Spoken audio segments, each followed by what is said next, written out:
श्रवण कुमार के वृत्तांत को समाप्त करने के पश्चात राजा दशरथ ने कहा, कौशले, मेरा अंतिम समय अब निकट आ चुका है, मुझे अब इन नेत्रों से कुछ भी दिखाई नहीं दे रहा। राम को अब मैं कभी नहीं देख सकूंगा। मेरी समस्त इंद्रियां मुझसे विदा हो रही है। मेरी चेतना शून्य हो रही है। हा राम, हा लक्ष्मण, हा पुत्र, हा सीता, हाय कुलघातिनी कैकेयी।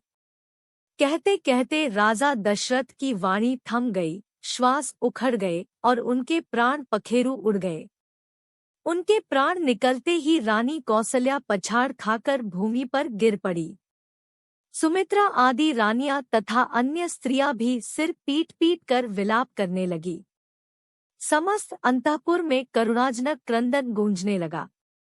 सदैव सुख समृद्धि से भरे रहने वाला राजप्रासाद दोहक का आगार बन गया।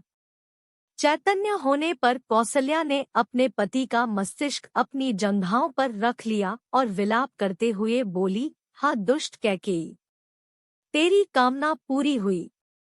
अब तू सुखपूर्वक राज्य सुख को भोग।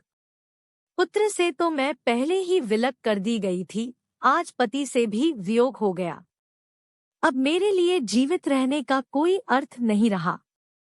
कैकेयी की राजकुमारी ने आज कोसल का नाश कर दिया है। मेरे पुत्र और पुत्रवधू अनाथों की भांति वनों में भटक रहे हैं।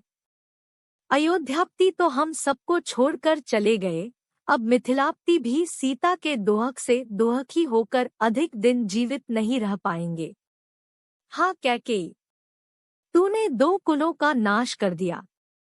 कौसल्या महाराज दशरथ के शरीर से लिपटकर फिर मूर्छित हो गई। प्रातःकाल होने पर रोते हुए मंत्रियों ने राजा के शरीर को तेल के कुंड में रख दिया। राम के वियोग से पूर्व में ही पीड़ित अयोध्यावासियों को महाराज की मृत्यु के समाचार ने और भी दोहखी बना दिया। राजा की मृत्यु के समाचार प्राप्त होते ही समस्त व्यथित मंत्री, दरबारी, मार्कंडेय, मौद्गल, वामदेव, कश्यप तथा जाबाली वशिष्ठ के आश्रम में एकत्रित हुए। उन्होंने ऋषि वशिष्ठ से कहा, हे महर्षि, राज सिंहासन रिक्त नहीं रह सकता, अतः किसी रघुवंशी को सिंहासनाधीन कीजिए। शीघ्रातिशीघ्र अयोध्या के सिंहासन को सुरक्षित रखने का प्रबंध कीजिए, अन्यथा किसी शत्रु राजा के मन में अयोध्या पर आक्रमण करने का विचार उठ सकता है। वशिष्ठ जी ने कहा, आप लोगों का कथन सत्य है। स्वर्गीय महाराज के द्वारा भरत को राज्य का उत्तराधिकारी घोषित किया ही जा चुका है, अतः मैं भरत को उनके नाना के यहाँ से बुलाने के लिए अभी ही किसी कुशल दूत को भेजने की व्यवस्था करता हूँ। तत्काल राजगुरु वशिष्ठ ने सिद्धार्थ, विजय, जयंत तथा अशोकंदन नामक चतुर दूतों को बुलवाकर आज्ञा दी कि शीघ्र कैकेयी जाओ और मेरा यह संदेश भरत और शत्रुघ्न को दो कि तुम्हें अत्यंत आवश्यक कार्य से अभी अयोध्या बुलाया है। ध्यान रखो कि वहां पर राम, लक्ष्मण और सीता को वन भेजने का या महाराज की मृत्यु का वर्णन कदापि मत करना। कोई भी ऐसी बात उनसे मत कहना जिससे उन्हें किसी अनिष्ट की आशंका हो या उनके मन में किसी भी प्रकार के अमंगल का संदेह उत्पन्न हो। राजगुरु वशिष्ठ की आज्ञा पाते ही चारों दूतों ने वायु के समान वेग वाले अश्वों पर सवार होकर कैकेयी देश के लिए प्रस्थान किया।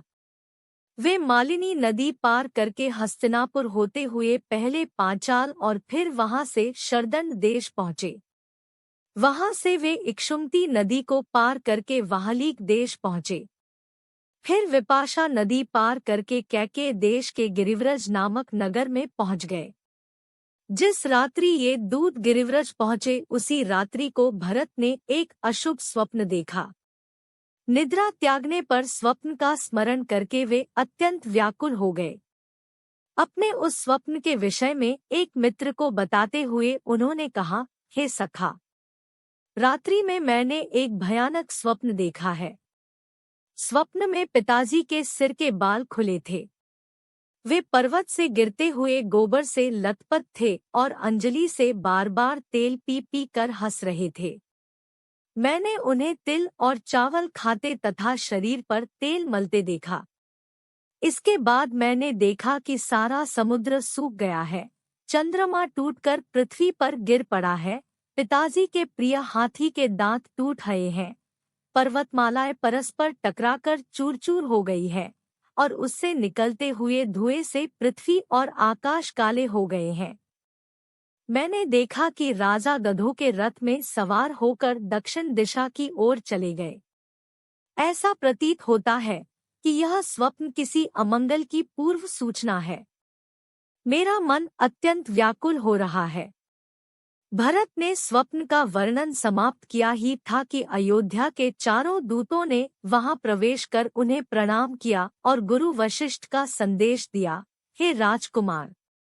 गुरु वशिष्ठ ने अयोध्या की कुशलता का समाचार दिया है तथा आपसे तत्काल अयोध्या चलने का आग्रह किया है।